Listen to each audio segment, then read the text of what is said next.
Hey man, I've like finally ruined that thing's central screw points, like, or the what are they called? The thread. It if I over tightens, it just pops off now. And I thought, well, maybe I just gummed it up, and so I took a you know a pokey tool to it and scraped out all this gunk, and it was some gunk. It was like, holy crap, you know, several years of grinding organic material into the threading of the of that barrel there, and it so I knock all that stuff out, and it actually kind of made it looser. So the gunk was like the glue. The gunk was the thing keeping it threading itself together properly. It's okay. It's only forced me to modify the grinding technique a little bit. I can't be quite as like wrist fast. I gotta do it from the top. Ultimately, though, I think that means it's time for a new grinder. And I'm definitely not going to get another one of these. There's the top-rated grinder on Amazon, believe it or not. And really? It's like, definitely not what I would consider a top-rated grinder of any kind. I felt lied to when I got it, basically.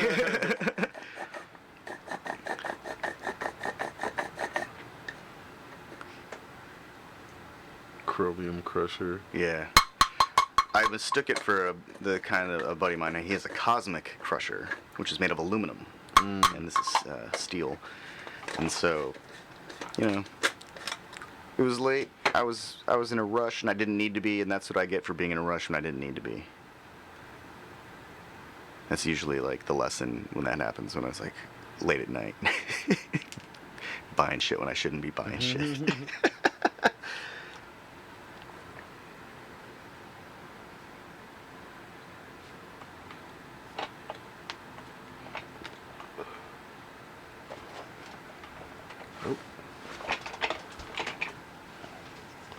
Got that lighter?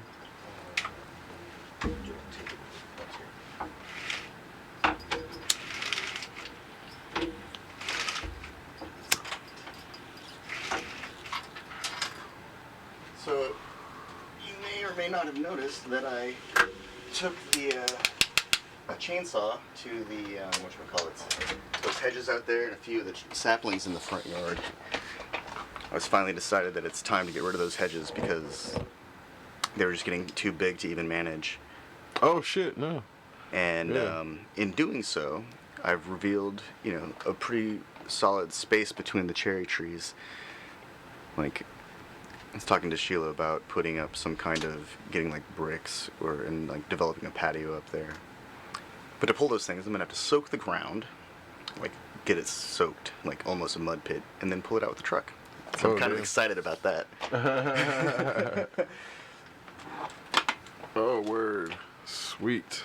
I know I have a metal stud finder somewhere around here. I just was unable to locate it. It's all good. You have like a poker or some shit? Oh.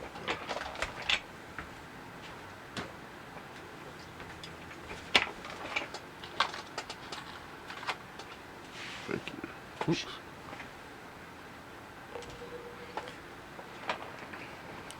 It was a very, let's see how to describe it. It was a very interesting experience working in this chainsaw. It's an electric chainsaw.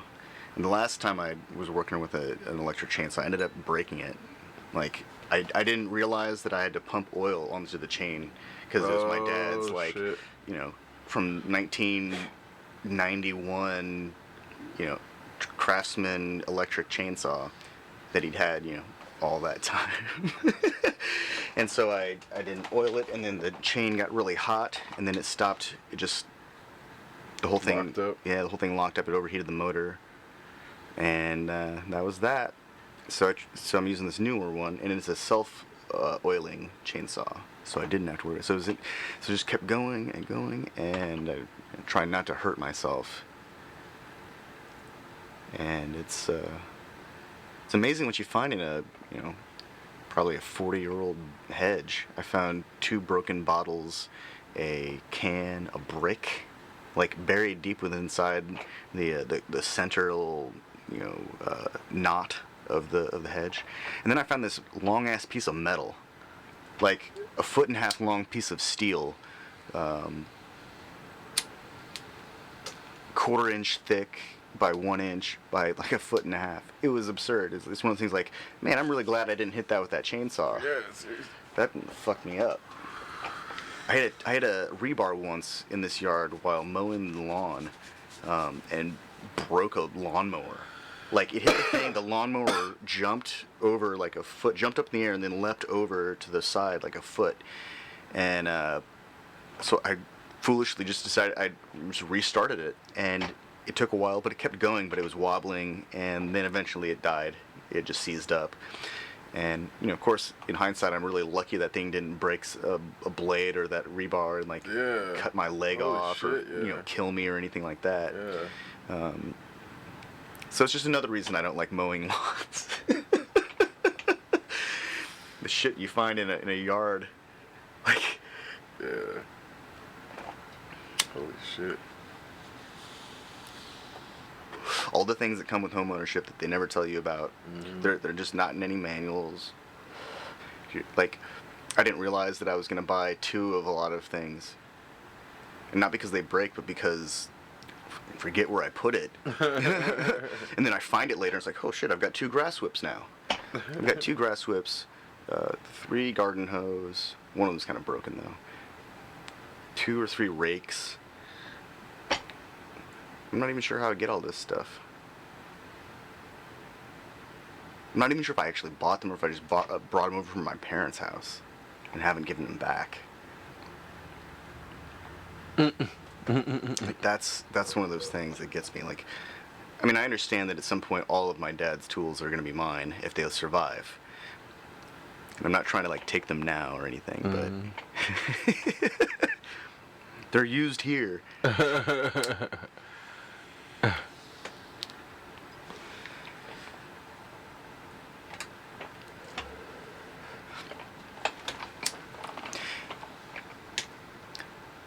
It's strange though. Like, I'm pretty sure that after I do this, my yard's gonna have, a completely different, like, water shedding profile, because it won't have that all those root systems working there. I'm gonna have some holes there for a while, but they'll fill in. And what I'm hoping is that I'm hoping it'll actually improve drainage. I'm not too worried about the additional sunlight.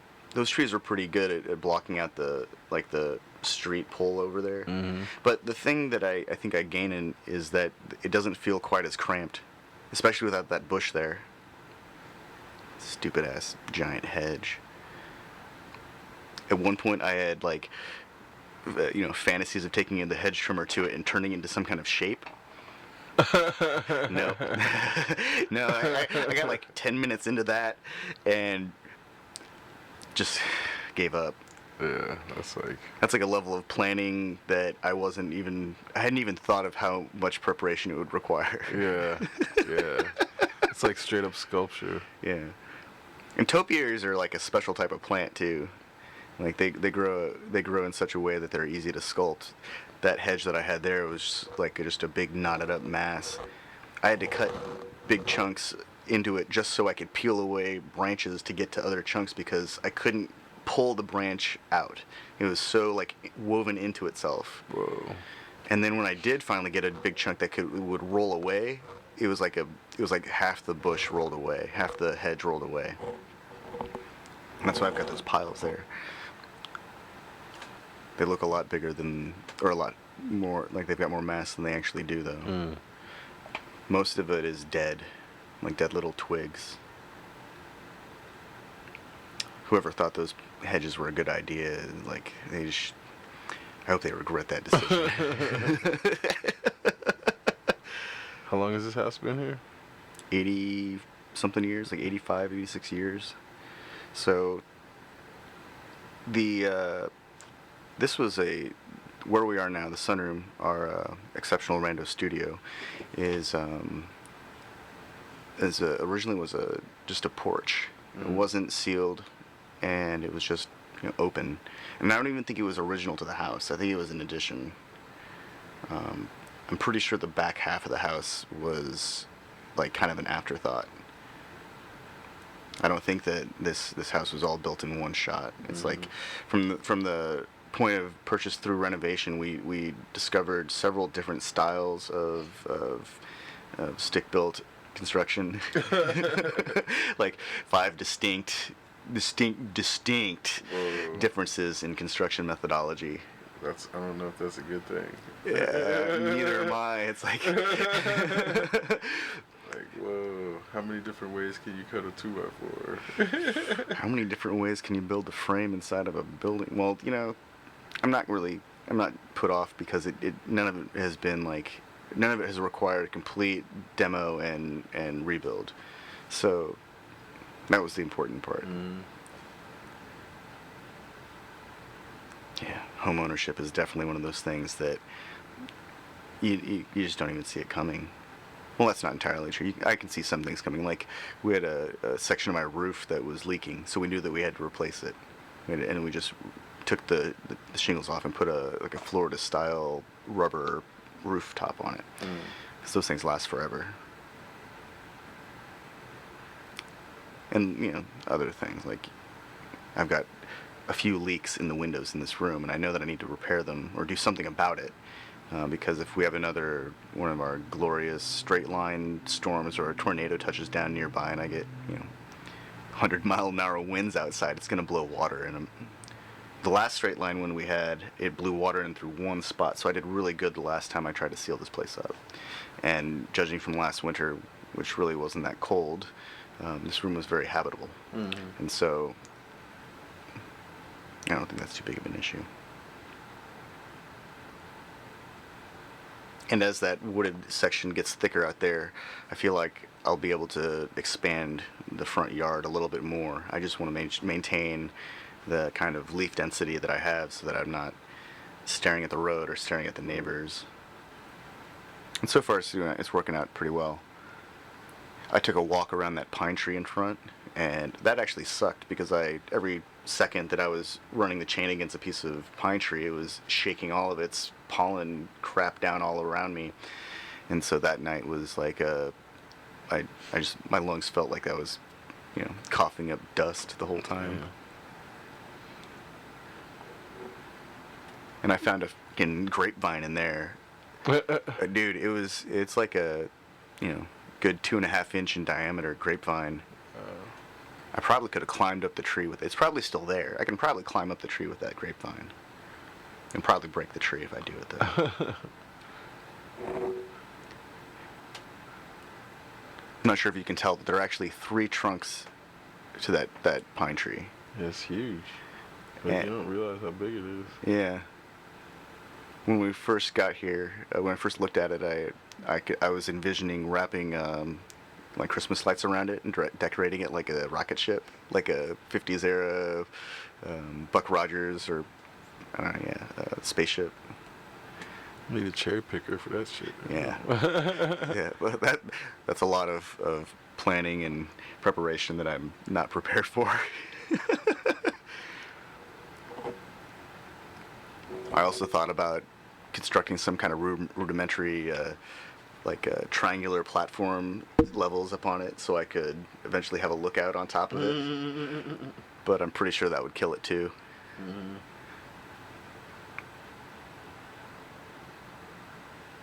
It'd be good for like a miniature, to turn into like a miniature gnome house. Build put walls on give it three sides, put a window on one side, a door on another. And tree houses were way more difficult to accomplish than they made it seem like. Oh man. Some of the tree houses I remember climbing into as a kid, like I'm surprised that didn't just fall out of the tree.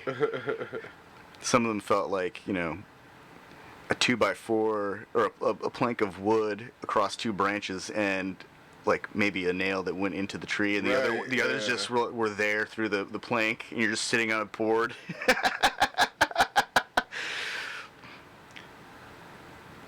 The ones that I see now, they're built like almost being built like decks. They're where they're just incorporating the tree into the structure of the tree house, and a lot of them have 4x4 posts or 6x6 posts, and so they're pretty much just an enclosed deck with a tree in it. I suppose that still qualifies as a tree house. Yeah. When I was in high school, I remember climbing up into a treehouse out in Yellowwood. Some hippies were protesting logging in Yellowwood, so we went out there and had to climb up a rope to get it. They dropped a rope to us with a harness and some spinnakers. There's a term for the type of knot used to create like a loop that you can climb and move up a rope. Anyways, so we climb up into this thing, and it was basically like some wooden pallets that had been like attached to this one section of the tree that had a sufficient platform building space, and then they put a tarp up, and it kind of went around it, and it was really awkward, and it smelled like, I think the person had been in there for a couple of weeks and hadn't gone out to like bathe or anything, because it smelled really ripe, like really ripe. And they were maintaining a consistent presence, like a 24/7 presence, to make sure that logging wasn't happening or something like that. Damn. So I feel like that's not the right way to go about environmentalism. I feel like that's, I mean, I know that people are going to do what they think that they have to do to accomplish their goals, but I don't think that putting a person in a tree in any kind of questionable structure is a good way about getting people to recognize the urgency of the concern. I think it sounds good in your head, and then when you like do it in real life, it's like the person in the tree is like, shit, I don't know if I should really be here right now. Yeah, that first night's got to be like, no, the first night's probably awesome. The second night's a little bit less awesome, but like by the end of the week, it's probably like, man, I've read this book twice now. I should have brought more books. Yeah. iPad's dead. My iPad's dead. There's no service anyway. I'm not getting enough sunlight to charge my phone. Totally killed the batteries in my flashlight the first night, looking at every crack and snap and pop that the wood's made.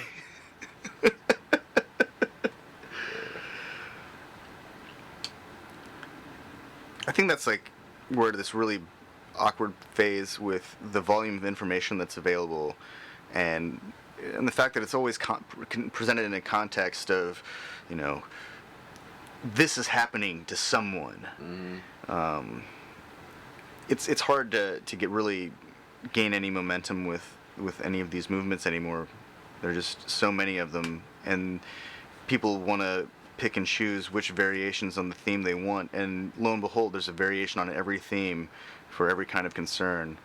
Like, I'm Asian, and I'm half European, and I live in America, and I believe in environmental concerns, but I also like big trucks, and I don't really have problems with, hunting for food. I think that that's fine. But we're also living in a like a really tough political climate where as soon as someone mentions any kind of gun regulation, it immediately goes to, you can't take my guns away. And any kind of environmental action is always met with, well, you're going to displace this many workers, or which, I mean, really, like, we can come up with more jobs. But it's tough because I feel like these organizations have to be under considerable pressure to come up with some kind of figurehead or masthead or somebody to be the face of their movement. And I think that we've got this really, it's so easy to look up information about people, and then you find out that, oh, lo and behold, this person's, not a scientist, or they're an actor, and they're being paid to deliver a certain type of message. And they might believe the message, but they're also, they're making money doing this. These are enterprises at this point. And so, like, how it's art versus design. How genuine can it be if the goal is to make money?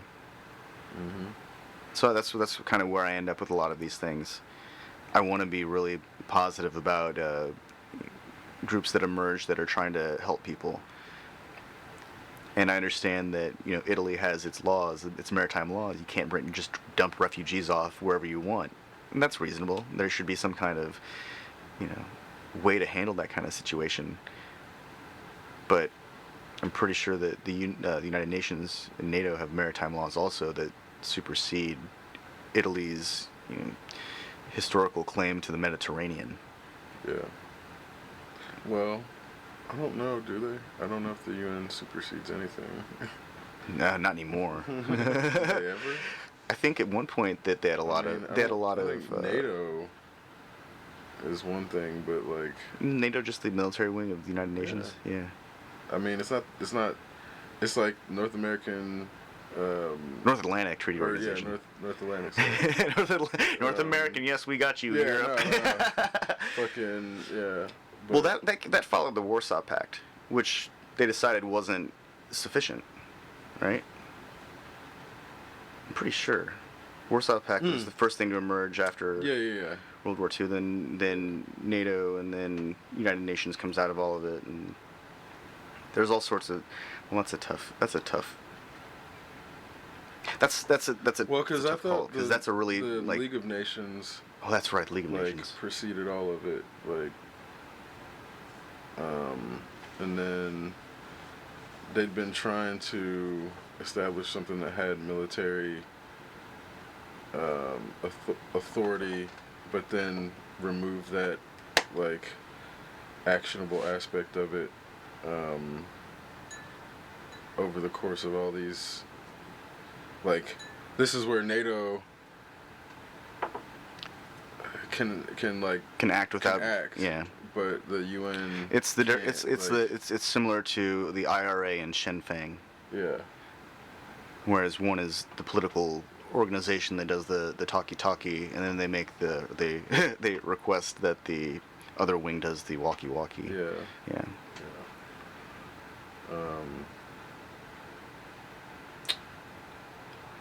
But that's kind of where. But not compliance with except for the United States. The United States is the exception, obviously. But it seems like anytime a UN member is not compliant, they get sanctioned. But that's that's the nature of it. That's the nature of like their power is all through sanctions, because that's kind of where it's like they sanctioned fucking Saddam. But what did that do? It enabled him to create a more robust internal economy, which allowed for the creation of works of art, the preservation of historic sites, the construction of libraries and universities, all of which were destroyed during the Second Gulf War. Pretty sure they sanctioned Gaddafi too, where it's like. And for all the shit that he was, at fault for doing, he stabilized Libya's economy and created oil deals that were beneficial to Libya. And yeah, history gets this really terrible coat of paint that just kind of ignores it ignores its own historical context, because we're so far removed from it. And even though we're not that far removed from it even, but we're far enough removed from it that even the context is almost irrelevant because of the way it's presented. Yeah, I think even like 10 minutes after something allows for the context to be removed, even in like, you look at Bin Laden's death and how quickly the narrative changed within the first 3 days of that event, where it's like not just how quickly, but how many times it changed. Exactly. And then they said that they were gonna do his body like in a place that nobody could go, but they wouldn't announce it, and they wouldn't provide any photographic evidence of any of it. Yep. They only showed the body cam footage or the gun cam footage, and then that was it. But they kept enough DNA evidence to prove it was his body or whatever, and it's like, how are we supposed to trust that narrative in 2019, let alone back then? They shot him up with paint took him back to the helicopter, flew him to the closest pop-up base, gave him a shave and a haircut, washed his face off, and revealed that he looks like every other person from the Southwest of America, North America. You could disappear in Mexico real quick. Yep. Yeah. With that fancy like a lifelong CIA credit card. Tim Osman. Yeah, like I don't know. I'm struggling to like understand at what point any of these agencies ever had credibility, and in that, you know, obviously there's a sense of working for the name of the people, and then there's working for the country, and they should technically be in the same vein, but they're usually not because of the way these organizations operate. I think once clandestine CIA operation became part of the vocabulary, I think that's pretty much when the CIA is no longer completely intact. Yeah. I think once you have fully self-sustained operations that can decide whether or not they want to act within the interests, or that decide that they get to decide what's in the interest of the United States, that's no longer an intelligence agency. That's a mercenary group. Yeah, I mean, or no, that's not even a mercenary. That's like an offshoot of Spectre at that point, because they're self-sustained, and they don't have to answer to anyone, and they decide for themselves what is in the best interest of whatever. I mean, and that's kind of like what the United States was relative to the British monarchy in its inception. Yeah. So to see that kind of happen to the United States is not out of line with the origin of this country, and I think that's kind of where we're so young as a nation. It's hard to understand the notion of like how this country could evolve possibly, or what it would like if you don't know the history of this country. You're gonna have a hard time understanding what is happening behind the scenes. But now more than ever, we have the inability for the clandestine operations to stay clandestine because our head civilian can't keep a fucking secret.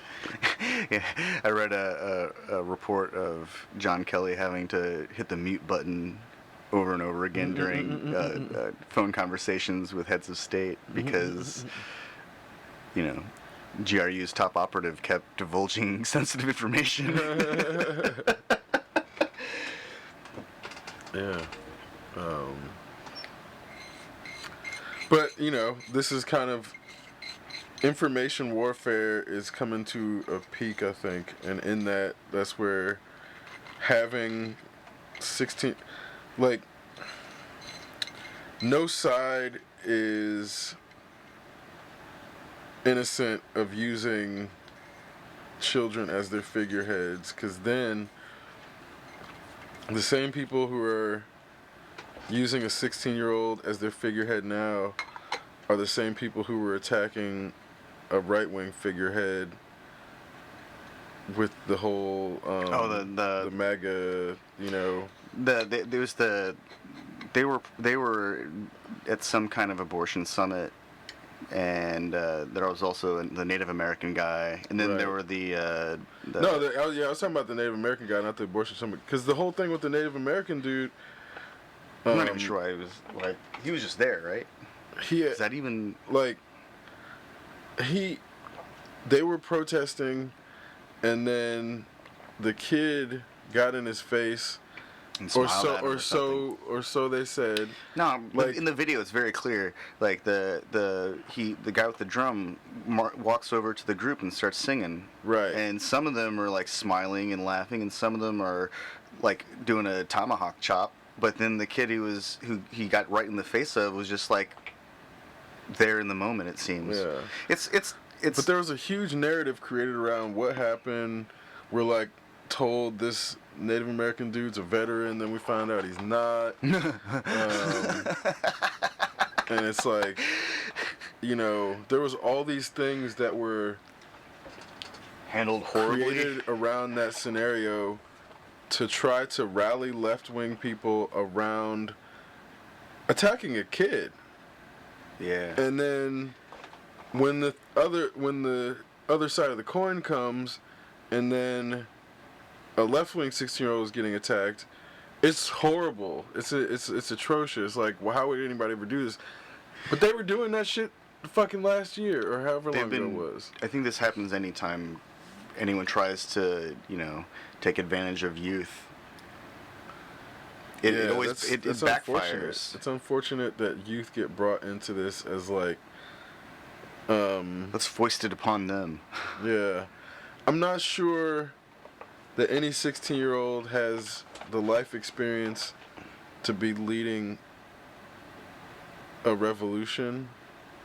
So for like climate activists to be putting that on a 16-year-old, it's like unfair to the kid, and it's irresponsible. It's irresponsible on everybody's side. Like it presents this like framing of like all the people who are adults who then put their stock into a child lose their agency. Yeah. All of a sudden, if you're an adult and you went to college and you have worked in a career and you put your stock into this figurehead, you are no longer you no longer have agency in your own battle against the climate. And that's like inherent with creating figureheads in any field. But I don't think the left wing understands the removal of agency and attaching like everybody looks at Lance Armstrong as like the cancer fighter. Like he got made synonymous with fighting cancer. And in that, it's like everybody else, oh, I'll do my 5K ever so often, you know, I'll wear a rubber band. Susan Komen fucking or a silicone band. Right, yeah. The yellow for the Live Strong and the pink for the breast cancer. Are those the same organization? No. Which one came first? I think when did Susan the rubber G. band Komen stuff? had been doing stuff for a long time, but her name wasn't used until it got turned into a figurehead thing. So, like, I don't know what the lady looks like, but I know her name, and it's like because you need these like modern advertising demands names and brand like name identification. So it's like you need like Ryan White was the face of AIDS. Yeah. It's like you or Lady Gaga was the face of anti-meat for a brief period. Wait, what? You don't remember that when she wore the fucking meat dress? I must have completely missed the meat dress. Yeah, she wore a dress made out of meat to bring awareness to fucking animal cruelty and yeah, I didn't just make that up. She Holy actually wore a shit. dress made out of meat. Oh, that's a doll. There's Lady Gaga. You know, that thing probably smelled so fucking foul. Yeah, by the end of it. Not even by the end of it, like 10 minutes later. Like, I mean, I don't like leaving my steaks out. Just let it sit out. I leave them in the fridge. And then I take them and I put them on the grill, or I put them in a pan, or I put them on in the oven, or something like that. Same thing with other meats. I don't like to leave them out. You put them on your cooking surface, because as soon as it rises above, I think like 40 degrees or whatever, like bacteria start just multiplying. Bacteria don't taste good. Yeah, I'm surprised she didn't end up getting some, salmonella or some shit. listeria or one of those Yeah. horrible.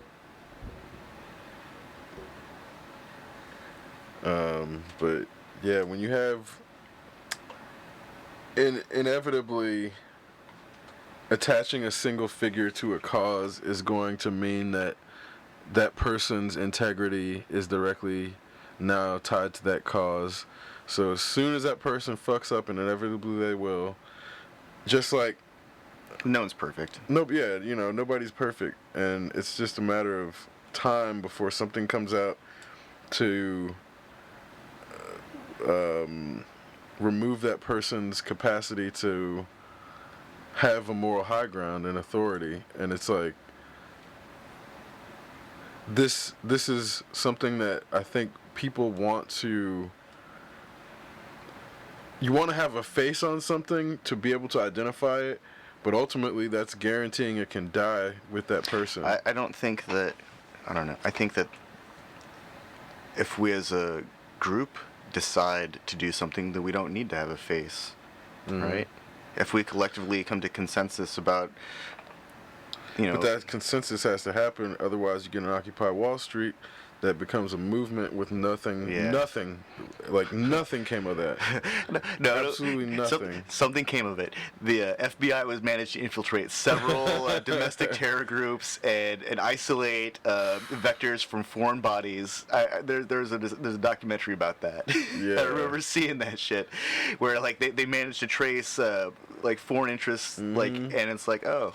Well, they compromised the fucking Occupy Wall Street channels pretty much immediately. All of these movements get compromised so quickly. Yeah, like out the gate. I think that there's like it's got to be like some kind of like technological disparity where the emergent groups aren't as tech savvy as they think they are, and they're dealing with like a government that's been at the forefront of technology since the beginning of its inception. And social engineering. And social engineering since the birth of modern social engineering. Yeah. And so there's a lot of catch-up being played. There's like 100+ years of catch-up that have to happen in, from the moment the idea happens to when it's brought online. And that's hard. But that's exactly why Chinese espionage is always going to be 100 years ahead of us. At least 100 years. At least. And that's like, inherently, you have like... They're the last... of the old civilizations, the cradle of civilization, like they've probably got layers to their espionage that we can't. Of course, I mean it's to the point where, there's so many people that were proven to be espionage agents that were just students, like sleeper cell students, didn't even realize that were found out. That, let alone the ones that didn't get found out. That's kind of where, again, it's you have to. And it's like, as you're saying, this is one of the cradle of civilizations that is still around and is like still operating as a unit. They have to be doing something right to still be around this long. Yeah. They just have to. There's something that they're doing that that's being lost in translation.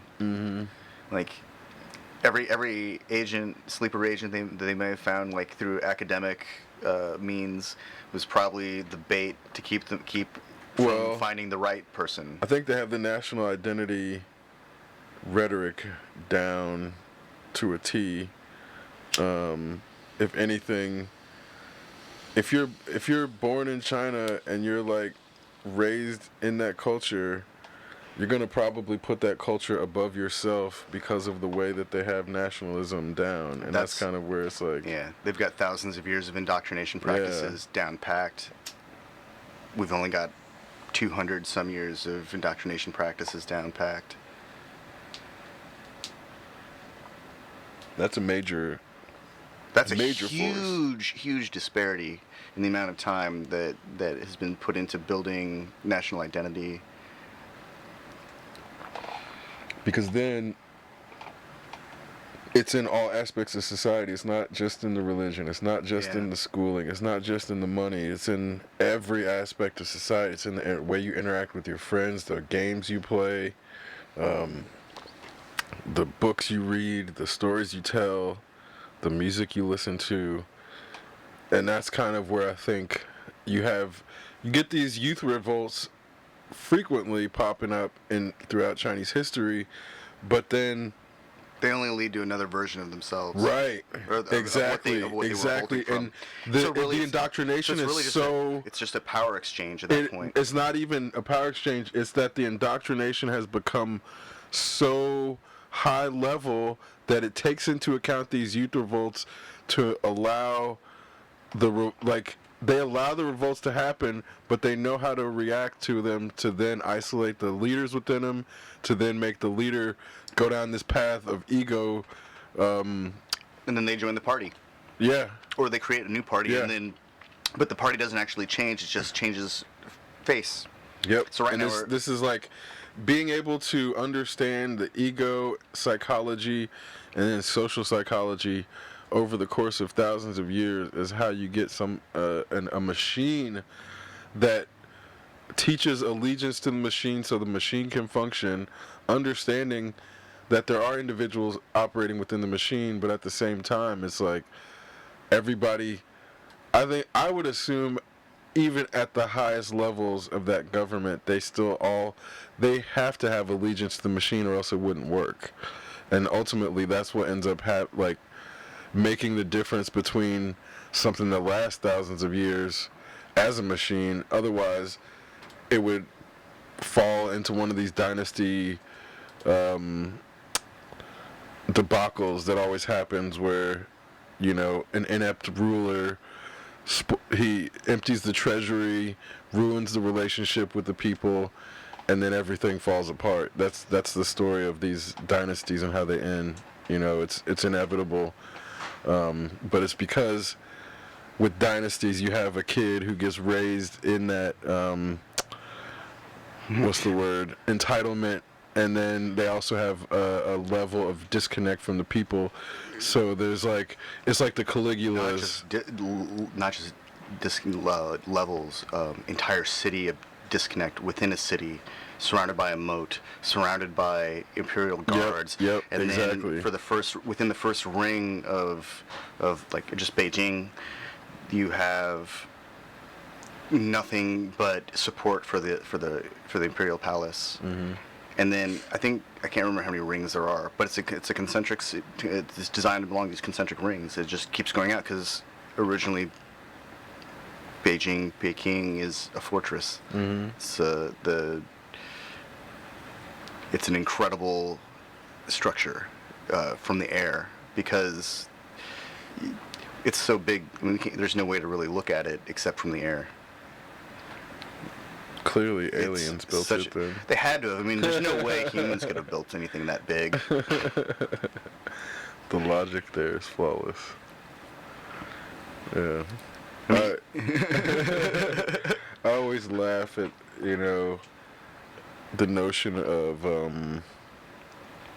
things that are visible from the air being messages to aliens as a line of logic, in that you can't see anything from a certain distance, so that only means that they can actually see it from within a range, and not from outer space. For something terrestrial to be visible from space, like even the Hoover Dam is just a dot. Right. The Great Wall is not visible from space. No. Pyramids are not visible from space. No. Only some cities at night are visible from space. Yeah. And even then you have to be directly above them, because those images have, for as advanced as those sensors are and those lenses and all that stuff that NASA shoots up into the sky, it's not that good yet. Mm-hmm. We can't tap, enhance. Right, yeah. Tap, enhance, yeah. And then zoom, 1,000 times zoom with crystal clarity. That just doesn't exist. Well, that quantum camera. The quantum camera will change things at some point. That's pretty sweet. That's pretty sweet. But it's not quite everywhere. Yeah, no. We'll have to have fully realized. I think at that point, the AI has eyes Even if it hasn't revealed itself to us at that point, we're not trying to hurt you. We just want to coexist peacefully. You know, like. But yeah, as soon as quantum computing has attained sight and sound, it will literally have sight beyond sight and be able to hear beyond sound on Earth at least. Anywhere there's a speaker or a microphone, anywhere there's a camera, anywhere that there is a speaker, they'll be able to talk back. Yeah. And I say they because I don't know how, we live in a strange social climate right now. I'm not sure how an AI would choose to identify itself. Yeah, right. I mean, does it even I lift? mean, that is kind of weird to think of an all-encompassing thing as a singular entity. Yeah. It is a very homocentric perspective on it. Like, the idea of God as an entity that's, let's say this thing, it goes from end to end in anything that exists. And it's just one thought, like one consciousness. All of existence and eternity is happening. It's kind of a ridiculous notion in itself. It's an extremely oddball, like reductionist way to explain everything. Let's reduce it to one thought. That's okay. It'll fit right here. Yeah, and I think in that it makes it really, you have these framings of like, oh, the human mind can never understand God or what God is. Of course not. But in conceptualizing it, there's been so many, there's a homocentric projections onto it that is like absurd not to like extrapolate in the other direction to say, now that we have these human constructions, like what are the non-human constructions of what that could be? Because it looks way different. Well, I mean, if we consider that the universe's time scale is vastly different from our own, and even a geological time scale is vastly different from our own, it could be that this construct that with whose mind we exist within, all of our perceived eternity and existence happens within, like, the synapse. Mm-hmm. Yeah, I mean, in that example, we basically exist inside a brain, and we are an electrical impulse, and it's going somewhere, and it might be the decision to make a sandwich, or it could be the decision to walk the dog. I would hate to think that we're stuck inside some teenager's brain and like next. If we're at scale, we can't tell. It doesn't matter. No, it doesn't. It really doesn't. And I think that's inherently the paradox of that thought exercise. Yeah. Yeah. Because it's like, I mean, when you're talking about that, I was thinking about like a bacteria inside of a whale's gut. Yeah. That's like helping it process food. Yeah. That bacteria is necessary for that whale to exist. The bacteria is not conscious or cognizant of that whale, and they both coexist out of necessity, but can never interact with each other. And that bacteria can probably never travel to a different universe. Or even a different part of that whale's belly, or a different part of the whale. That would be like traveling to a different galaxy. Right. So in that To exercise, entirely. if we are in something that's living, but we're still no different than the bacteria in the whale's gut, it becomes an example as to why trying to get to that next body part, we're still never going to be able to communicate with the fucking whale. Yeah. Like, we're never going to be able to transcend being a bacteria to fucking do a whale song. It's like, what's his name? Kevin Smith points out in his Dogma movie. He's like, the Metatron speaks for God because the voice of God would destroy a human. So yeah, I mean, that'd be kind of cool to think that I could like yell at some bacteria and they would just like vaporize. But I mean, that's cool to think God would even talk to a human. That'd be dope. I mean, why not? But why? Yeah, it's true. And I think that's again, it's like you pointed out to me. It's like I don't tell jokes to ants. Yeah, I'm not trying to entertain them. There's a huge difference between Bruiser in his intellect, and then an ant. Even though I'm in my interactions with ants, I don't think the ants are necessarily dumb or incapable of understanding humor. They may be able to tell the little ant jokes, but I don't have They might be Woody Allen fans. For all we know. right. But I don't have antenna to communicate with them. Yeah. So if they can understand my speech, I'll never be able to understand from their side. So it's like this weird, like, they could yell at me in little ant language all day, It wouldn't but matter. I'll never fucking hear Well, it. even the physics of that would never allow for it, because if they even had some kind of way to create, some vocal vibration to move some air around, it wouldn't have enough amplitude to reach us, and it wouldn't. Our ears are too big to be able to hear in those within those frequencies. And oh shit, do you need those? Yeah, sorry. Yeah, it wouldn't. It would just. We wouldn't even. It would be imperceptible to us just on a scale because of physics. Yeah. On our, just the difference in scale of our bodies, our physiology. Dog can definitely hear what we're saying though, because it's similar in size, and man's best friend or something. They've been selectively bred for the past several thousand years to live with us and to need us and to seek approval from us and all those But they things. still can't speak English. Dude, I smoked so much with Bruce in the hopes that he'll either A, be able to sit upright and hold it on his own, or someday be able to speak in human tongue. Just because. And there have been a few times when he'll vocalize and it almost sounds like he's saying words, but I'm pretty sure it's just me wanting to hear him say words. Yeah, I mean, but that's where, the fact that we have parakeet and parrots that can, and some crows that can speak human tongue. Yeah. That shit just throws a wrench in it, because then it's like, A fucking bird with a bird brain can do this. Yeah. All of a sudden, we're not that special. No. And we can't fly. Man, it's like that Japanese television Ninja Warrior clip that I showed you with the chimpanzee. It completed the course in 1 minute and 7 seconds. Yeah. I mean, that's one of those, like, man, I should just go home moments.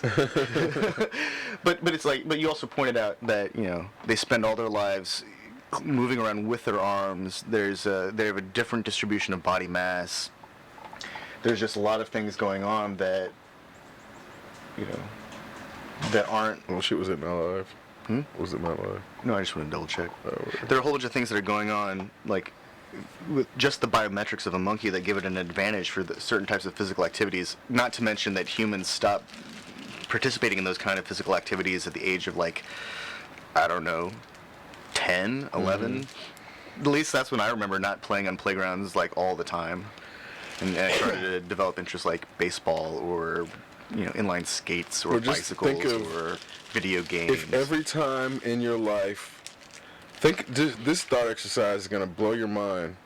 If every time in your life you had been sitting in a chair, instead you were squatting, think about what that would do for your core. Oh man, that'd be great. Like not like a full squat where you're unloading your legs completely, just like. No, I'm talking about the deep, full, like, caveman by the fire squat. Oh, the one that realigns your spine properly. Because then going back in and out of that squat, we'd have the strongest core. we have the strongest core. Fucking our legs perfect, would be like, so tough. Posture. Oh yeah, our posture would Like, be our perfect. legs would be. We wouldn't have rounded shoulders. People would be able to stand with their Our shoulders digestion properly. would be amazing. Our digestion would be amazing. Like, people, that thing alone, compared to how we sit in chairs as a society. I often find myself readjusting in chairs because they suck. Yeah, they're not meant to sit in chairs. No, They're even not meant to sit in I'm chairs. sitting in a 1, 2, 3, 4, 5, 6, like 7 or 8 way adjustable chair. 9 way adjustable chair if you count, like, being able to move the arms up and in. and it's probably the best chair that I've ever had, and I still am not comfortable in it. Mm-hmm. I don't think I've ever been comfortable in any seated position for long. That makes cars really awkward. Yep. Because I try not to have to go many places. I try to make it for important stuff. And occasionally I'll go out, but most of my driving in town is within 10 miles. Mm-hmm. And if I go anywhere outside of town, it's a minimum of an hour, which means 2 hours, because I got to come home eventually. So it's at least 2 hours, no matter what, of sitting in one place. Even in a movie theater, I get up and go to the bathroom, or I move around so that I'm not stuck in one place. But the way that modern cars are their seating is constructed, you kind of sit one way, and you can't really move around. Unless you're in an SUV that has giant bench seating, but... Yeah. But even then, every time I'm in a giant SUV with huge seats, like, it seems like the thing's packed because we needed an SUV because there are too many people for cars. Well, I like the how they, in some of the minivans, I guess, they would have the captain's chairs in the middle. Yeah, those are nice. Yeah. Especially the ones that can swivel. Exactly. Yeah. Being able to swivel, it makes it a different experience. Driving or riding in the back. But yeah, there's. But typically, families that have minivans have need for that much seating. So once you go someplace, you pack in luggage and other backpacks for every kid, and a duffel bag with the secondary supplies that are needed. All of a sudden, it's like, oh, it's packed, and we're back at the same situation with a family with one child and all of their baggage, and everyone's got a dog that they bring along nowadays. I read about kids and dogs dying in cars still, and it's like, I thought we resolved it. I think Tesla resolved it. I think they've got some kind of baby monitor that rolls the windows down and calls your phone, but I don't think anyone else does that kind of monitoring. No. I read that Tesla, one of their recent updates, gave the system access to weather information, and it allowed a Tesla owner to undock their car and send it to them and avoid like floodwaters during torrential downpour in Houston.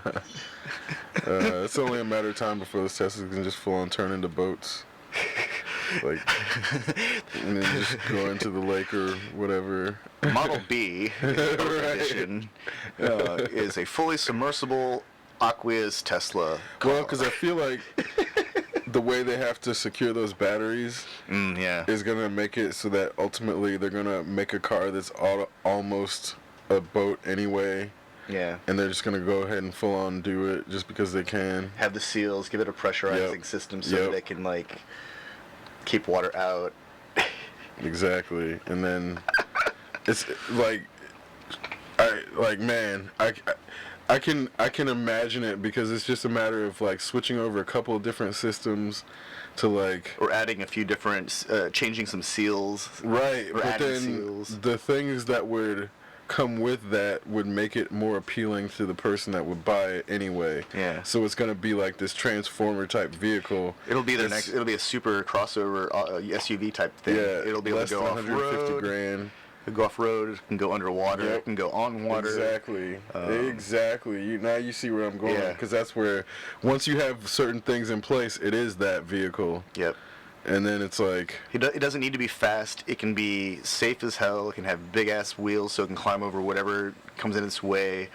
It weighs enough that it'll submerge, but don't worry because it's sealed, and it has a built-in oxygen tank system because Tesla, they'll figure it out. And or it'll have a timer that says you can remain underwater for X amount of minutes. mm-hmm. And it'll be the same system that keeps the tires inflated, and you'll have to buy cartridges though. A weekend of solid use would require changing out the air scrubber cartridge, because if you don't do that, the next time you go underwater, you might get hypoxia or something like that. And then we'll see a rash of No, because the Tesla will be like, operator, your heart rate is declining. Right, yeah. Sensors indicate your blood oxygen ratio is below acceptable limits. Returning to shore. And it would know where the point of no return is. It could just detect that stuff. Because you'll wear an Apple Watch or an Android watch that'll tell it. Well, and in that, like, I'm pretty sure that there's some... I'm pretty sure that can exist right now. Saltwater fucking... was it nickel hydride or something that... Oh, pulling electricity from water? Yeah. So that's kind of where it's a natural and fucking... then once we do that, we can draw the hydrogen out and then remove the oxygen from the water. And then really we could just have a small nitrogen tank and auto-mix our air. Right. Yeah, you're getting full on... Nitrogen would actually make for a better tire inflation gas, too, because it's a little bigger than oxygen. It doesn't leak out as easily. It's more temperature stable. It could also be used as a fire suppression system in case the battery is compromised. Yeah. There are a lot of uses for nitrogen. It's not really a volatile chemical unless it's pressurized or at the wrong temperature, so... I don't know. Same thing happened to oxygen. Same thing happens with oxygen. So. Same thing happens with gasoline. Right. Yeah. We're driving around. Hydrogen. Pretty much go through it. Go through the list. See, what chemicals aren't volatile when a major pressure change. I mean, carbon. It just turns into crystals eventually and diamonds. I guess you don't want to have a massive decompressing mid-compression diamond explosion. I'm not sure if that's a thing. I'm sure that there's conditions on planets where diamonds form really quickly and you don't want to be anywhere near it because the atmospheric pressure is so incredible that any kind of carbon released from the planet is immediately crushed into a diamond, like a microscopic, like a snowflake of diamond. I'm sure that exists somewhere. It has to exist somewhere. Yeah.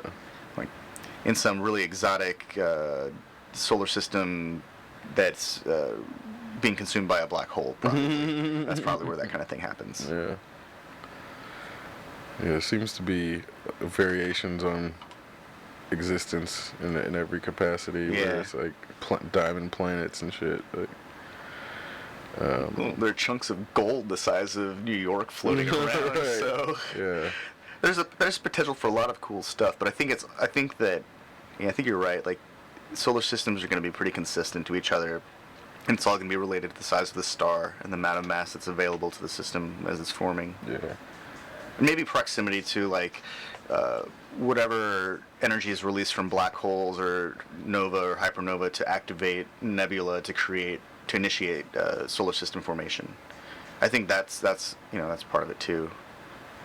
Yeah, I'm just trying to imagine a planet that's like, the volume of 10,000 suns or some shit. That's that it hadn't turned into a star. Right. Yeah. But because it's orbiting a star that's 10,000 times bigger than that. Yeah, it can actually get there because it doesn't have enough mass. Yeah. That's funny. A planet so massive that it should be a star, orbiting a star so massive that there's not enough mass for that planet to turn into a star. We're so lucky to live in the solar system we've got. Yeah, Goldilocks zone, man. And I guess obviously but then just imagine what kind of life could emerge on that planet. Because that's where, I guess, it's really funny to try to limit our definitions of life based on our little corner of the universe. It'd be some kind of like electrically active silicon matrix that has like physical properties that we can barely comprehend because they're outside of our scope of experience. We've never seen a planet with such high pressures that maybe we do know about shit like that.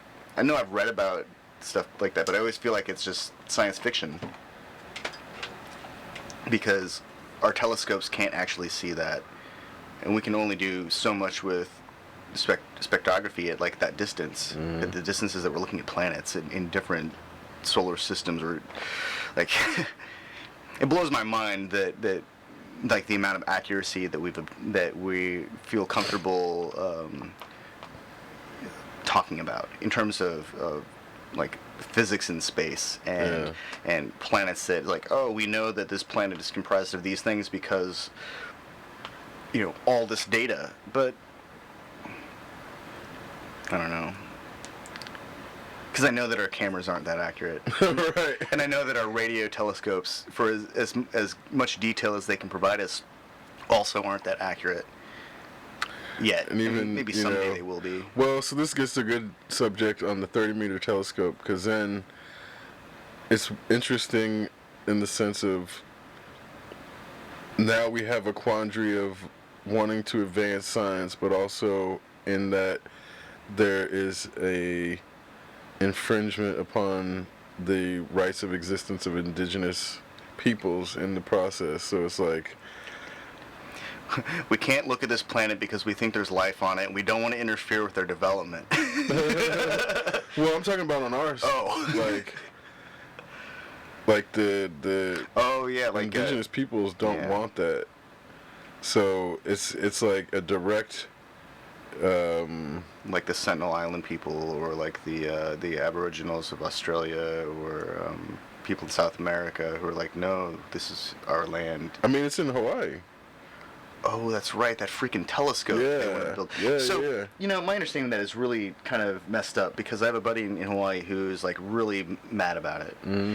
And so my understanding is that the scientist, the main scientist behind the whole project to get a bigger telescope is like married to some local councilman that has like way too much leverage over zoning and land rights and access and all this stuff. And so from what I've casually gleaned about this is that it's going to destroy a historic site to indigenous populations, and it's not the only site that's available. Yep. And that's the real issue. It's that they want to do this construction over an indigenous historical site, and the rest of it's not clear as to why. I'm sure that somehow this guy gets some money. The council person gets some money out of the deal. They always do. And their contractors funnel money back to there's paybacks and payoffs and that kind of under table deals and shit like that.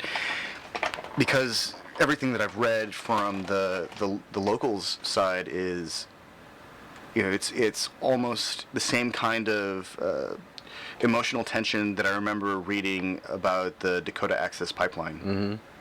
And it's very clear that whatever some group of small interest is trying to accomplish is infringing upon a lot of people's rights and lives and an entire culture. Yep. Don't we have enough telescopes? Do we really need one that close to another telescope? No, I'm serious. There's like already one of the most accurate telescopes on Earth in Hawaii. Like, do they really need one that close to it?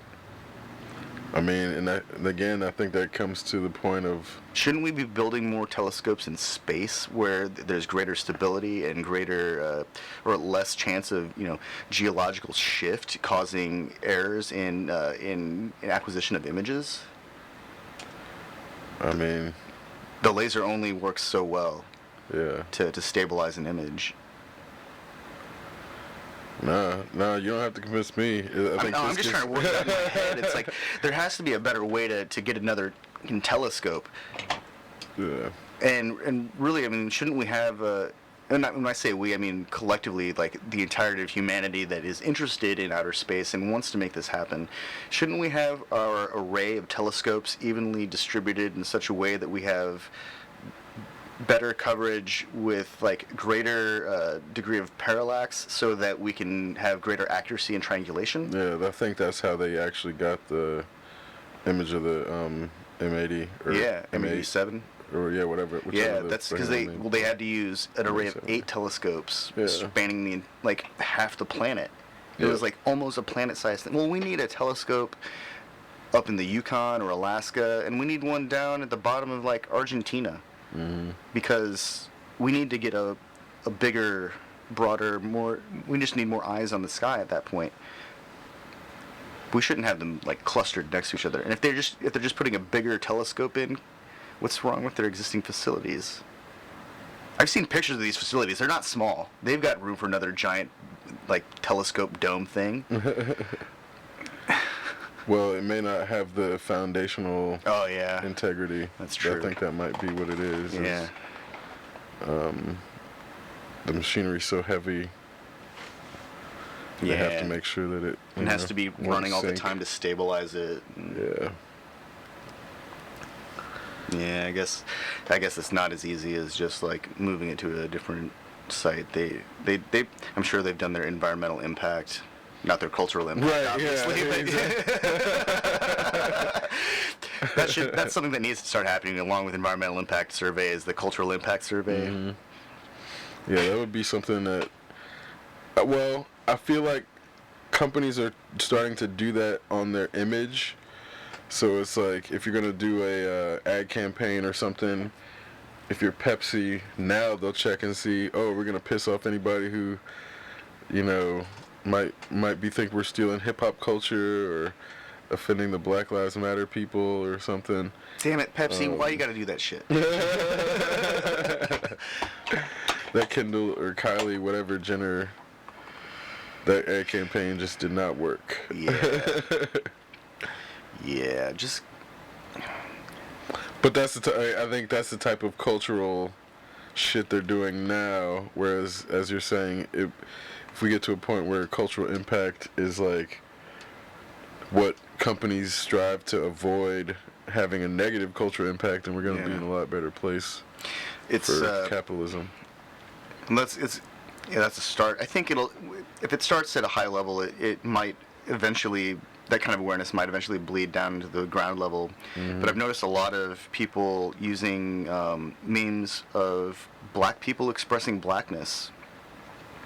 A lot of not black people using images of black people expressing blackness to provide emphasis.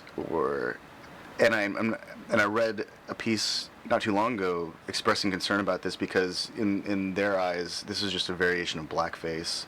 Mm. Or of stealing black identity, or co-opting black identity to doesn't even matter at that point. They're taking black identity to try and make a point. Yep. And when I'm thinking about this, it's like, fuck, am I doing this? Am I like, do I do this to like white culture? Do I do this to Asian culture? Like, at what point? I don't know, I guess my observation of news media is really just more like a journal in case I need to go back and find something later. But I'm pretty sure that not everyone uses social media the same way. Mm-hmm. And so... Well, I think part of it too is there's an element of the narrative being constructed for us by people not knowing like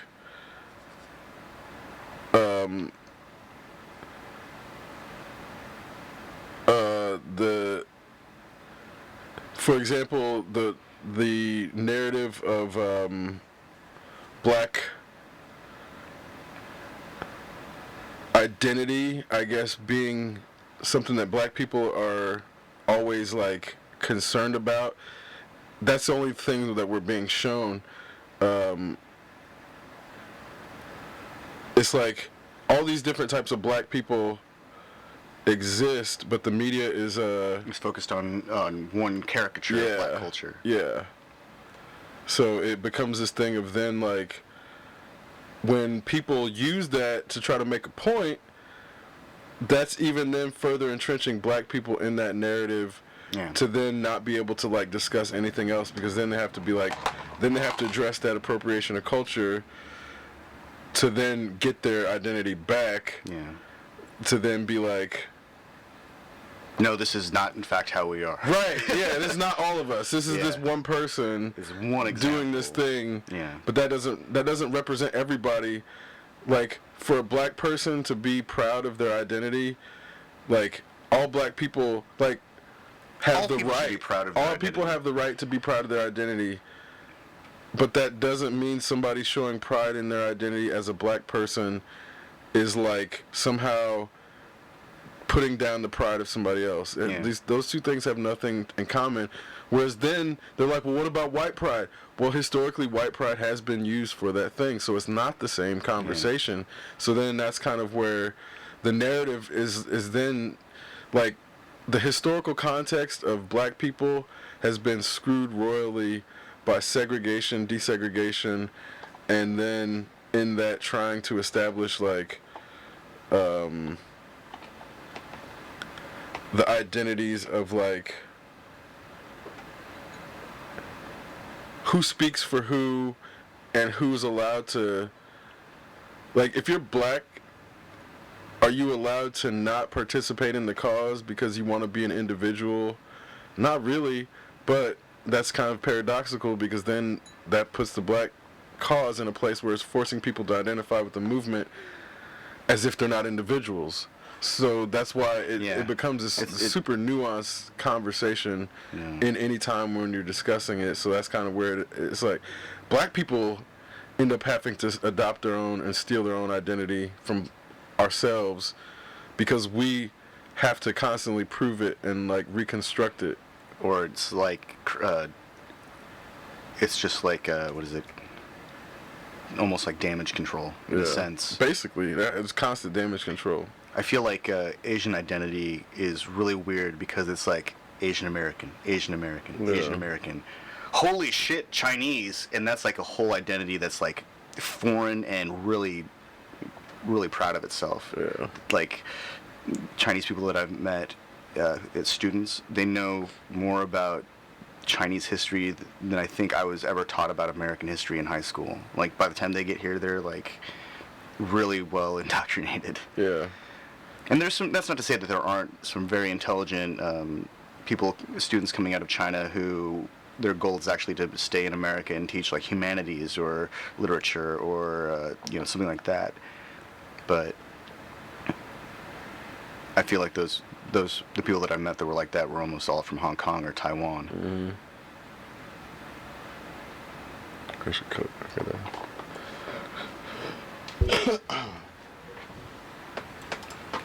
I had somebody who was like supposed to call at 3